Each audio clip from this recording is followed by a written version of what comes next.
Hello and welcome. So today we're going to be determining the coordinates that will complete the parallelogram. So first off, you got to think about what a parallelogram is, right?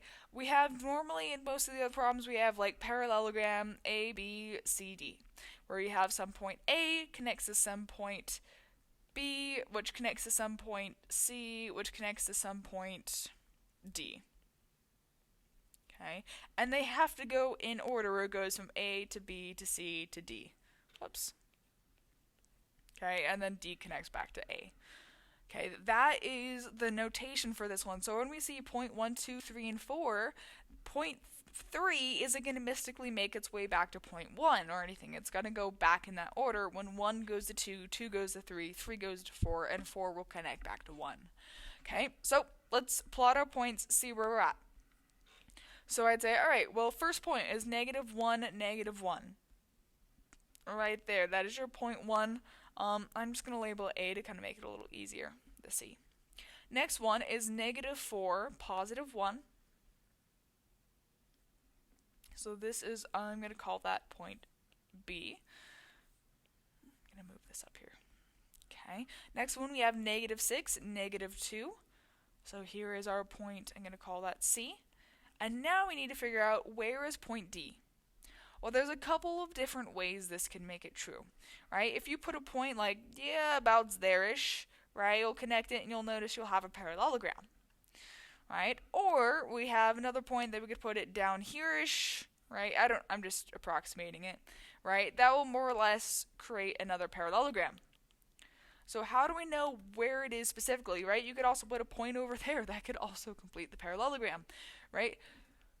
How we know which one it is knowing how that notation works. Point 1 has to go to point 2 to point 3 to point 4, which means that the only option is that A has to connect to B, and B has to connect to C. So if we go over here to point D, that's not going to complete the parallelogram. Okay, if we go over here, that's not going to complete the parallelogram. The only way is the point that's going to go down there. That's the only way it's going to complete it. Okay? So you'd say, alright, so now, how do we find that point? Well, use your slopes. We do know that with a parallelogram, this length is going to have to be the exact same as the length down here, whatever that length is. We know that this length must be the same as that length over there. That is always true for parallelograms. Opposite lengths are congruent. So then you'd say, alright, well, let's use some slopes here. In order to go from B to C, or C to B, we'd say, okay, so we did 1, 2, 3, rose 3, and ran 2. So if we go backwards from A, so run 2, follow 3, that should be the exact same point there, because it's the same distances.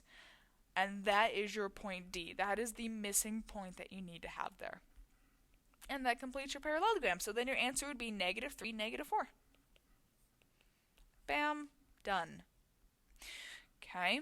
Now another way you could have done that is you could have used the other slope. So you could have said, okay, this one we ran 1, 2, 3, and then went down 2.